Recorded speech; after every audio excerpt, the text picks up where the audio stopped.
sais, j'y pense. Des fois, on est tellement persuadé qu'on va détester quelque chose que quand au final on aime bien, bah putain, on sait pas quoi dire.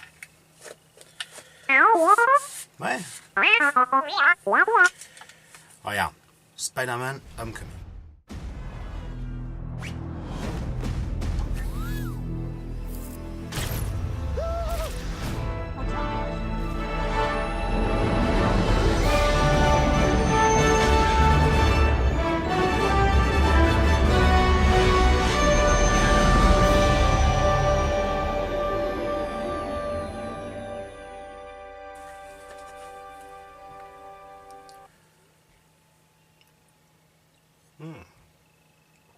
Bah tu vois, ça c'est pareil. J'étais persuadé que ce serait dégueulasse. Et en fait c'est plutôt bon. Ouais.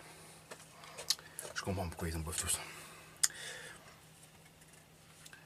Donc je disais, Spider-Man Homecoming. Ça fait depuis au moins Avengers 2 que Marvel n'a cessé de me décevoir avec ses films. Il y avait toujours un truc qui allait pas. L'histoire qui était pourrie, les méchants mal développés, un humour exacerbé, mal dosé. Et là, et les derniers films de cette année, que ce soit Civil War qui était une catastrophe, Doctor Strange qui était une réédite de Iron Man avec de la magie, les Gardiens de la Galaxie qui même en étant plutôt bons, bah c'était quand même pas ouf. Et bah au final, je craignais vachement ce Spider-Man, même si avec ce que j'avais pu en voir dans Civil War, bah, on n'était pas à l'abri d'une catastrophe. Et au final, et bah, ils ont réussi, réalisé par John Watt, avec pour les personnages principaux Tom Holland en Peter Parker, qu'on avait déjà vu dans Civil War, Michael Keaton qui joue Adrian Toomes, le vautour. Donc Michael Keaton, hein, qu'on a déjà pu voir dans les Batman de Burton ou dans l'excellent Birdman, ce qui fait un peu rigoler. Robert Downey Jr. une fois de plus en Tony Stark. On a Jacob Batalon qui joue Ned Leeds, le meilleur ami de Peter, le petit gros qu'on voit avec lui, qui marche plutôt bien. Et on a la Zendaya qui joue Michelle, une des nanas du lycée de Peter, qui joue un personnage assez antipathique mais qui du coup est vraiment rigolo. Donc l'histoire, c'est tout simple. Le jeune Peter Parker qui depuis peu Spider-Man, après ce qui s'est passé avec Civil War, dans Civil War, et ça rencontre avec Tony Stark. Donc il essaye de gérer sa double vie entre le lycée, le cours, les nanas et son identité de super-héros, de Spider-Man, où il essaye en fait de tout faire pour prouver à Tony Stark qu'il en vaut la peine, qu'il peut être un Avenger. Et donc il essaye dans le Queens, il fait son petit héros de quartier, et il va être confronté à un vendeur d'armes assez particulière, qui est Adrian Toomes, et du coup qui va l'emmener dans une aventure assez épique. Alors je dis tout de suite, les bandes annonces spoil à balle. Donc dans la première partie de la vidéo, je vais m'en tenir à ce que racontent les bandes annonces. Oui, je vais pas en dire trop non plus. Mais voilà, si vous avez vu toutes les bandes annonces, je pense que vous pouvez facilement, sans avoir l'intrigue principale, avoir le fil conducteur du film. Donc pour un avis général, le film est très bon. C'est une vraie surprise, parce que moi comme je disais, le Marvel, ça marchait plus du tout avec moi. J'en ai été vraiment lassé. Et là, ils sont vraiment arrivés à... Putain, faut que j'arrête avec ça. On va finir de remonter.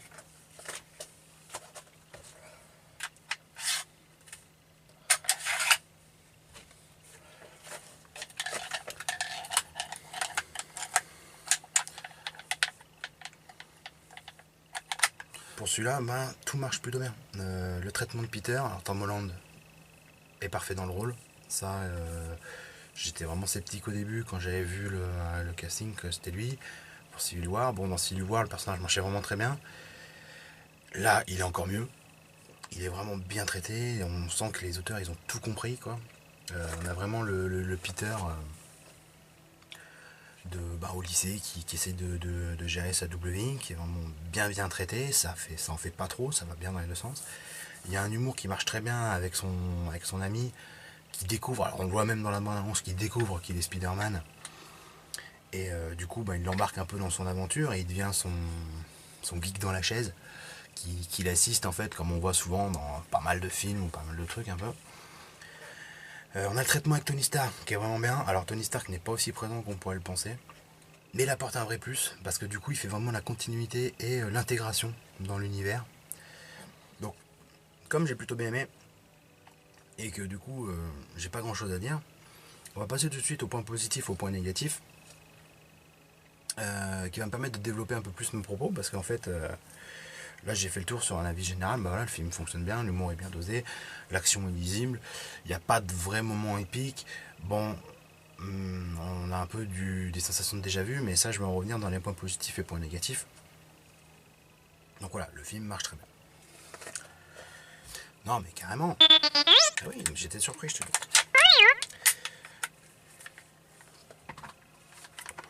Oui, bah faut bien que je prépare ça aussi, hein. Si on veut partir tout à l'heure, on n'a pas le choix, faut être équipé.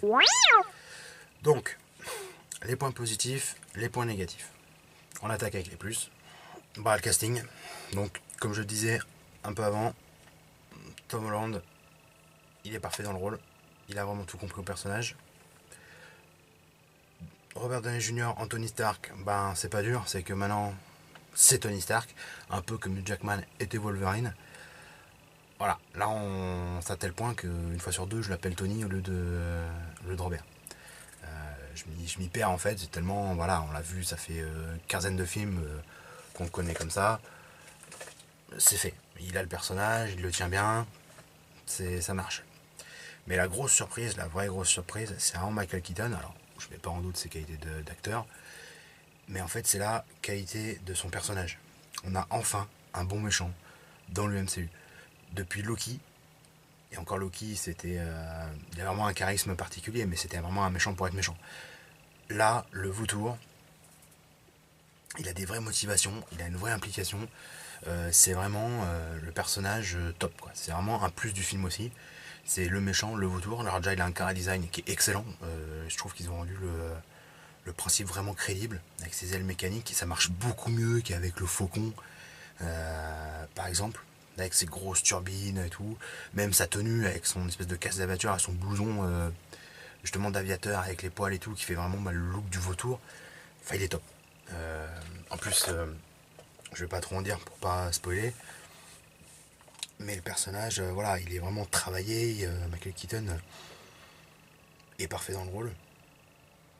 Et bah voilà, on a le meilleur méchant du MCU depuis le début.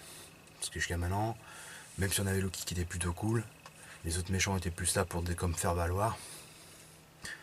Et sans parler des méchants totalement ratés comme Ultron.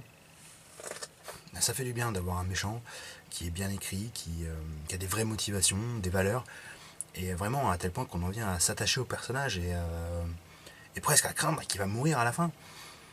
Dans le dernier affrontement, parce que c'est souvent comme ça dans les films, dans les comics on s'en fout, ils sont arrêtés et puis ils reviennent je sais pas combien de fois. Dans les films, la plupart du temps, les méchants ils se font canner. Dans les autres points positifs, bah là on a l'humour, qui pour une fois ça passe bien.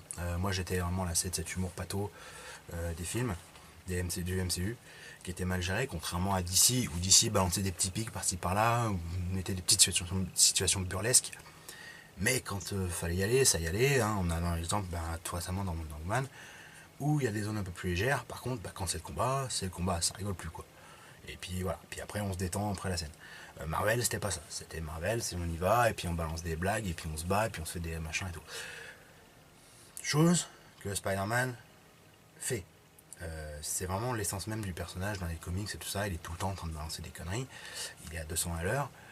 Et ben là, voilà. Là, Tom Holland, il gère bien ça, ils ont bien géré ça. Du coup, l'humour est bien passé, que ce soit entre les gags et les situations un peu burlesques. Vraiment, les réflexions, les sens d'humour, enfin, tout marche bien. Ce qui apporte vraiment un plus. Au niveau de l'action, comme je dis, bah, c'est pareil. Ça, c'est vraiment un plus aussi. C'est que pour une fois, l'action est super visible. Là, dans les derniers films, on prend Civil War à la Shikikam, on comprend rien à ce qui se passe. Doctor Strange, ça part dans tous les sens avec les dimensions, les trucs. C'est pareil, c'est le bordel. Les Gardiens de la Galaxie 2, eh ben, ça allait dans tous les sens, il y avait des couleurs, des machins, c'était joli. Mais du coup, l'action, bah, elle était lisible.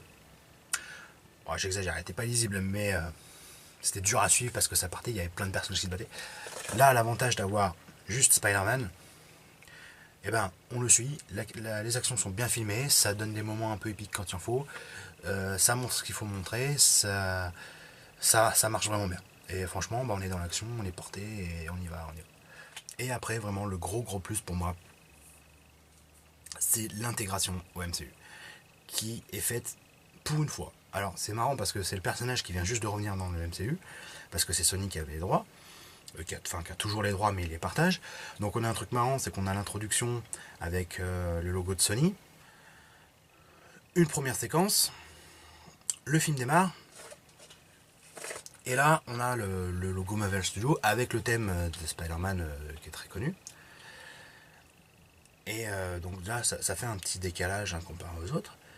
Mais tout de suite en fait dès ces premières images, eh ben, on se rend compte de l'envie de montrer en fait que Spider-Man, bah, il a toujours été là. Donc, c'est pas comme dans les autres où ils font une petite référence dans le Strange, ah ouais, mais les Avengers s'occupent de ça, ou un truc. C'est là, bah là on les voit. Là on voit. Alors, ça je peux le dire, hein, c'est les 2 premières minutes du film. Ça commence. On a le personnage d'Adrian Toomes, qui est une sorte de promoteur immobilier ou enfin qui est sur le chantier en fait pour déblayer les dégâts causés par la bataille de New York dans Avenger 1, qui se fait voler en fait son contrat par le gouvernement, et du coup c'est ce qui fait qu'il va switcher et qu'il va devenir criminel. C'est les 5 premières minutes du film, donc il n'y a pas de spoil. Et bah du coup déjà ça montre que le film s'attaque vraiment dans ce qui s'est passé avant, et tout au long du film, bah, ne serait-ce que par l'apparition de Tony Stark, et ben on sait que Spider-Man était là. Il y a plusieurs flashbacks, on revoit un petit peu la baston de Civil War sur l'aéroport. Voilà, il y a des petits trucs, c'est vraiment bien intégré, il y a plein de références. Enfin là, ça marche vraiment beaucoup mieux que dans les autres films. Dans les autres films, surtout au niveau des Avengers, après le premier, je veux dire, quand dans Iron Man 3, Iron Man se fait exploser sa baraque à coups de missiles et machin de ça, je veux dire, putain, ils sont où les autres Avengers? Alors, je veux bien que Thor il est dans son monde et qu'il y ait autre chose à branler, mais que ce soit Hulk, Hawkeye, Black Widow et tout ça, il foutent quoi. Et c'est pareil pour les autres. Dans Civil War, bon, ok, il y a Black Widow et il y a Black Widow, parce que Hawkeye n'est même pas là. Mais Iron Man, il fait quoi? Ok, bon, on en parle, voilà. C'est ah bah Tony Stark, il nous a fait les moteurs pour les nouveaux héliporteurs. Bah, c'est cool, mais c'est Joseph, quoi. Enfin, c'est vraiment mal foutu. Là, pour une fois, c'est vraiment bien fait. Et ça marche vraiment mieux que d'habitude. Bon. Je te parle des points négatifs maintenant? Bah oui, il y en a quand même quelques-uns, faut pas exagérer, c'est pas parfait.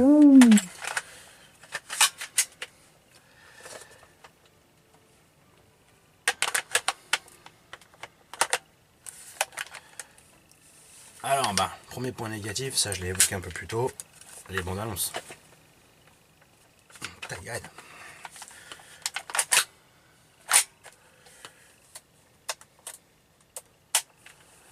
Les bandes annonces dévoilent tout le déroulement de l'histoire. On n'a pas l'intrigue principale parce qu'il y a quand même des choses en sous-main. Il y a, par exemple, les origines du vautour ne sont pas montrées dans la bande annonce. Ça, c'est moi qui vous le dis. Mais voilà, on a tout le déroulement principal. Hein. Si on réfléchit 5 minutes à ce qui se passe dans les bandes annonces, on voit l'évolution des choses, on sait comment ça va se passer. Et ça, c'est dommage parce que ça, c'est vraiment le genre de choses qui a été mal fait. Mais ça, c'est souvent. Dans les Marvel, c'est souvent, et même dans plein de gros films, c'est souvent les campagnes, que ce soit les bandes annonces. Alors là, même les affiches de films et tout, c'est une catastrophe. Les affiches sont dégueulasses. Là, celle que j'ai mis est un peu plus jolie. Mais alors, en soi, c'est une catastrophe. Bon, un peu de lait. T'as vraiment bien fait de me conseiller ça. C'est qui t'en a parlé? Ah. Bah écoute, tu le remercieras. Ouais, donc un autre point négatif, c'est le manque d'inventivité. En fait, on voit qu'ils n'ont pas pris plus de risques que ça. Le seul risque qu'ils ont un peu pris au niveau de l'histoire et du scénario, c'est par rapport au personnage qui entoure Peter au lycée. On n'a pas de Gwen Stacy, on n'a pas de Mary Jane Watson. Voilà. Ça, c'est vraiment tout des amis qui sont différents. Ça viendra plus tard. Après, c'est un peu ça où ils ont pris les risques. Pour le reste, bon bah c'est du déjà vu, c'est Spider-Man qui essaye de devenir un héros. On a quelques scènes un peu épiques comme celle du ferry. Bah, ça fait directement penser à la scène du métro dans Spider-Man 2. Voilà, il y a un petit manque là-dessus. Ils auraient pu pousser un peu plus loin. Je pense que c'était un peu pour aussi, un peu façon Star Wars 7, reprendre les bases, des trucs qui fonctionnent, on les met dans le film, bam, on les met à notre sauce, comme ça, hop, on intègre le personnage de manière cohérente, avec comme ça les gens sont en terrain connu, et puis c'est bon. Ça passe, et puis pour les prochains, ben on en fera plus. Déjà dans Civil War, c'est vrai que dans Civil War, il était beaucoup mieux. Il y a vraiment des choses nouvelles. Là, il y a vraiment plus, par contre, c'est au niveau de la tenue. Mais j'en parle après. On a l'OST aussi qui est pas folichonne.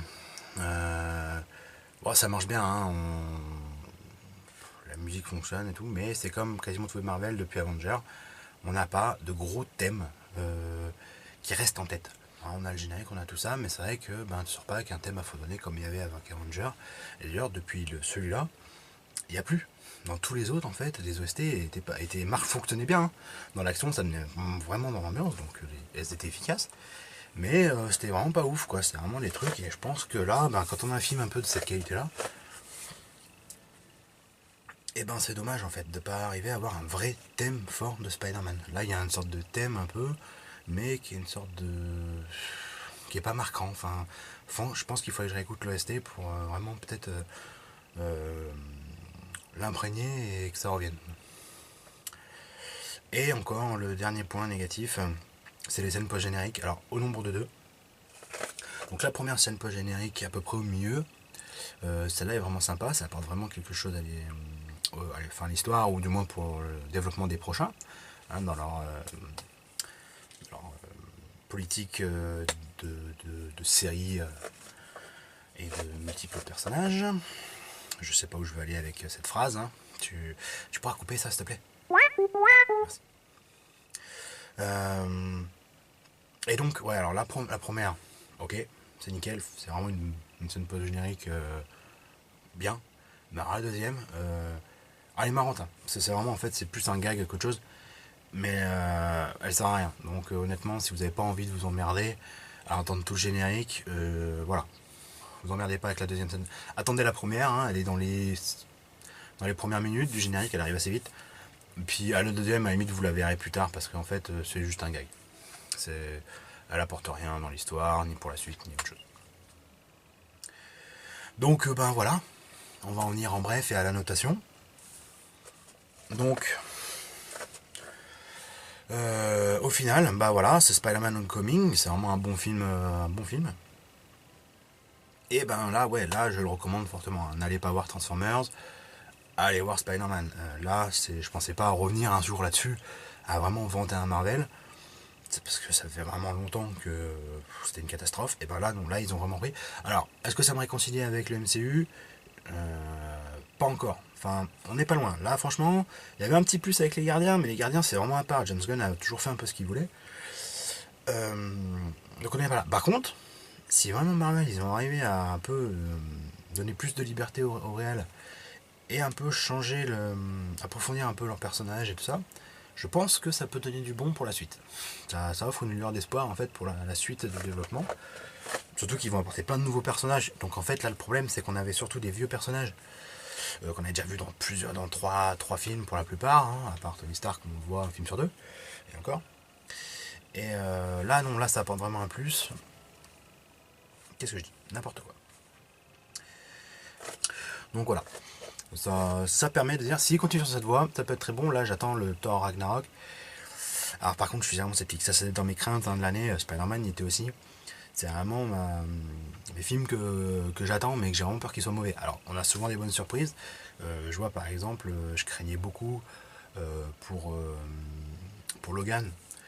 J'ai vraiment très peur que les bandes annonces soient vraiment mensongères. Et en fin de compte, bon ben, le film, même si moi il m'a pas emballé plus que ça, il est vraiment bon et on a vraiment le meilleur Logan et Wolverine qu'on a jamais eu depuis le début. Donc c'était vraiment une bonne surprise pour moi parce que moi j'avais vraiment peur que le film soit mauvais. Euh, j'ai eu La Momie aussi que je craignais vraiment que ce soit un gros blockbuster débile. Et en fin de compte, bah, c'était un bon blockbuster. Alors c'était pas un truc de ouf, mais c'était vraiment, j'ai vraiment passé un bon moment dans le film. Et ben là, c'est ma troisième bonne surprise en fait de ces craintes avec ce Spider-Man. Alors là, ma prochaine grosse crainte, c'est pour Thor. Donc les bandes annonces ont l'air d'être cool, ça d'être sympa, mais moi je sens un peu le soufflet arriver et enfin, le soufflet retomber et je pense, enfin j'ai peur que ce soit pas terrible. Du coup, pour le verdict, alors sur mon ressenti personnel du film, ben, comme je l'ai dit plus tôt, le film est bon. Je vais pas jusqu'à très bon parce que très bon, il faut vraiment atteindre une qualité de. Vraiment, j'ai envie de retourner le voir tout de suite en sortant de la salle. Donc, non, c'est vraiment un bon film. C'est un bon Marvel en plus. Un très bon Marvel par contre.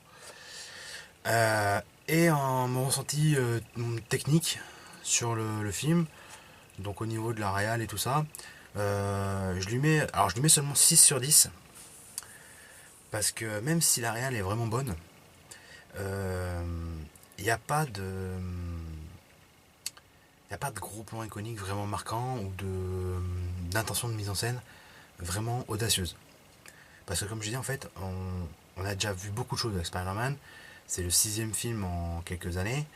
On a eu la première trilogie de Sam Raimi, on a eu les deux Amazing que moi j'ai beaucoup aimé parce que justement la réalisation essayait des trucs. Et là en fait, ça marche bien, mais on a déjà presque tout vu. Donc alors oui, bon, en même temps, au bout de six films, voilà. Mais alors on a quelques plans qui essayent. On a des plans vraiment beaux, il y a des trucs avec les couleurs, des choses je pense qui sont retirées de planches de comics directement. Hein. Des fois on sent qu'il y a un truc un peu différent, c'est un peu comme le plan dans Civil War. Où Iron Man, Captain America se battent, où Iron Man il a ses deux rayons et Captain America il bloque ça avec son bouclier. C'est les plans un peu iconiques des planches des comics. Je pense qu'il y a quelques plans comme ça dedans. Moi j'ai pas assez de connaissances dans ce niveau là pour vraiment juger. Moi je me base vraiment sur les films en eux-mêmes, sur ce que j'en connais un peu à côté. Donc voilà, donc c'est pour ça que je lui mets que 6 sur 10, même si le film est bon. Et voilà. Donc, parce que c'est vraiment deux notes qui sont différentes. Faut bien admettre ça, elles n'ont pas de liaison entre elles. Des fois je peux trouver un film super mauvais, mais admettre que techniquement il est super bon. Par exemple, on va prendre Alien Covenant, j'ai détesté le film, mais par contre, techniquement, il se tape un 6 sur 10 aussi, ou peut-être même un 7, parce qu'il y a des plans qui sont magnifiques, il y a une réal qui marche bien, il y a une bonne ambiance. Donc voilà, Alien Covenant, il a un 6 sur 10, par contre le film, pour moi je l'ai trouvé mauvais. Euh, j'ai pas d'exemple inverse, par contre, parce que je pense que si vraiment je trouve que la technique est pourrie, je vais avoir du mal à aimer le film. Mais voilà, c'est pour expliquer un peu, hein. On est au début de la chaîne. Oui, on sait pas combien de temps ça va durer. Et pour une fois que j'ai envie de la faire, s'il te plaît. Donc voilà. Maintenant, on va attaquer la partie spoiler pour entrer plus en profondeur dans certains points que j'ai abordés. Donc pour ceux qui n'ont pas vu le film, foncez le voir. Et pour ceux qui l'ont vu, on va revenir sur les points vraiment sympathiques. Zone spoiler, c'est parti. Donc, moi, une des premières choses, on va retraiter les points positifs, les points négatifs. Plus ou moins dans le désordre, ça va être bordélique, je pense que ça va venir comme ça vient. J'ai trouvé le concept de sa combinaison intelligente vraiment bonne. Hein, avec le principe de toutes ces options, tous ces trucs. En plus, c'est vraiment cohérent parce qu'on le voit au début. Bon, il a sa combinaison normale, ok. Et puis d'un seul coup, il débloque il débloque l'option. Du coup, ça fout le bordel. Je trouvais ça que ça marchait bien. Les gags étaient vraiment, vraiment efficaces.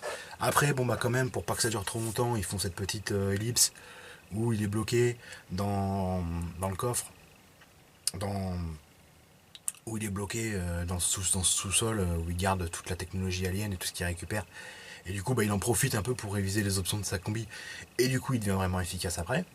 Pour revenir sur le vautour, qui est vraiment pour moi le meilleur personnage du film, est le meilleur méchant de l'univers. Moi j'ai trouvé vraiment son développement intéressant. Le fait que cet homme d'affaires qui a tout perdu à cause de personnes comme Stark qui gèrent un peu ça autrement, qui se sentent un peu au-dessus, et qui du coup utilise cette technologie pour se refaire un business derrière et puis se faire cette sorte de combi qui deviennent ce personnage-là. J'ai vraiment trouvé ça intéressant parce que si au début on le prend un peu pour un méchant lambda, ouais je vais me faire plein de pognon machin et tout, bon on voit en fait petit à petit avec le développement et bah qu'il fait ça pour sa famille, pour les garder à l'abri et tout ça. Et ça c'est vraiment intéressant parce que ça ouvre vraiment un plus au personnage, un plus à l'histoire. Et c'est vrai que quand on a cette scène de la révélation qui est directement prise de la scène du dîner dans le premier Spider-Man, quand William Dafoe découvre qui est Peter Parker, où il y a cette tension et tout, là dans la voiture c'est vraiment ouf. Franchement ça fonctionne vraiment bien. Alors la petite révélation que c'est le père du crush de Peter, ça je l'ai senti 30 secondes avant qu'on le voit. C'est-à-dire que quand je l'ai vu arriver devant la maison, je me dis putain, je suis sûr c'est son père. Et là, bam, il ouvre la porte, putain c'est son père. Mais par contre ça marche super bien. La petite révélation marche bien, la scène de tension, bah vraiment c'est palpable, hein. On le sent que vraiment il est son point, même quand il comprend. Parce que justement c'est là où c'est fort, c'est qu'au début il n'y a que Peter qui lui tout de suite il le voit, il dit merde putain c'est lui, il sait pas quoi faire. Et quand d'un seul coup en discutant, ben, il comprend qui il est, enfin le vautour comprend qui il est, alors là c'est complètement ouf. Et au début tu te dis il va hésiter, est-ce qu'il va hésiter et tout, il y a quand même un moment je me suis demandé. Et en fait bah non, quoi. Là ils perdent pas de temps, par contre ça qui est bien, c'est que non, il veut être le héros, il va y aller jusqu'au bout. Et il n'hésite même pas de dire est-ce que je dois pas, machin. Ça c'est bon, ça c'était des trucs dans les anciens Spider-Man, ça c'est bien qu'il ait pas fait justement. Il direct, bon bah je peux pas, il va, tant pis, il prend le risque, il va affronter le vautour. Et puis même cet affrontement avec l'avion, combat dans les airs, et puis même la scène finale sur la plage là, franchement j'ai trouvé ça vraiment terrible. Il n'y a pas de gros combats comme d'habitude, c'est un peu des petits échanges assez rapides, ils se mettent des petits coups, mais vraiment ça fonctionnait vraiment bien et c'est cool.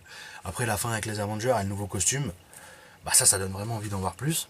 Et surtout ce costume qui est assez classe je trouve. Euh, alors c'est bien, j'ai trouvé qu'ils prennent le choix de dire que Spider-Man dit oh non pas tout de suite et tout. Bon alors on sait que Infinity War qui arrive après, on sait que Spider-Man va être dedans dans ce bêtise, donc il aura sûrement son costume qu'on voit à la fin, avec des nouvelles options de ouf. Et voilà. Mais c'est bien au niveau du traitement du personnage. Finalement ils se disent bon bah voilà, ce que j'ai vécu ça m'a appris des choses. Et voilà, on voit que le personnage évolue, c'est cool. Ça apporte vraiment un plus parce que justement c'est ce qui manquait aussi dans les Marvel. En général les personnages n'évoluent pas plus que ça.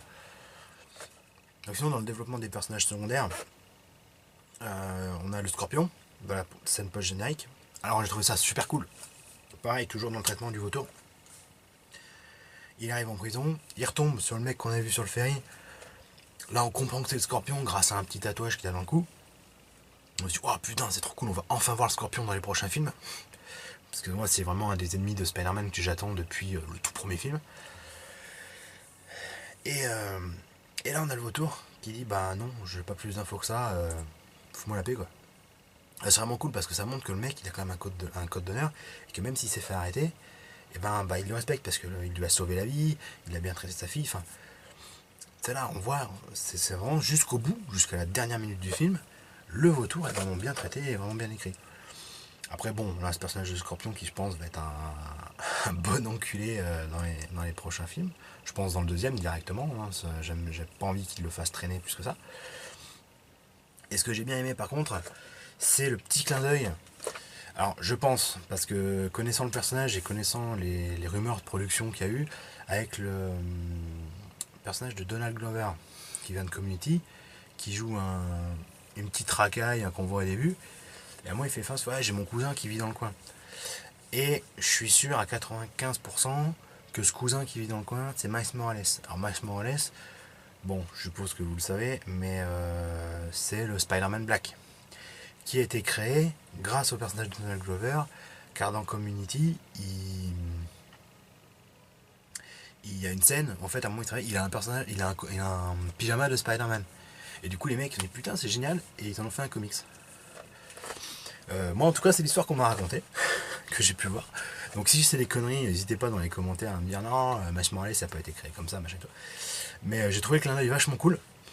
Et j'espère que c'est ça, parce que de ce que j'ai lu sur internet concernant l'univers du MCU, en effet Miles Morales est dedans. Donc il y a des chances qu'on le voit un jour. Personnage que j'aurais préféré à Peter Parker pour le MCU, parce que c'est vrai que c'est chiant, ça fait 3 fois qu'ils reprennent, qu'ils rebootent le Spider-Man, à chaque fois avec Peter Parker, il est toujours de plus en plus jeune, enfin toujours lycéen machin, enfin c'est chiant. Moi j'aurais aimé qu'il traite soit en étant un personnage beaucoup plus adulte, soit avec un personnage différent, comme Miles Morales par exemple. Voilà, je pense avoir fait le tour de ce que je voulais dire sur Spider-Man Homecoming.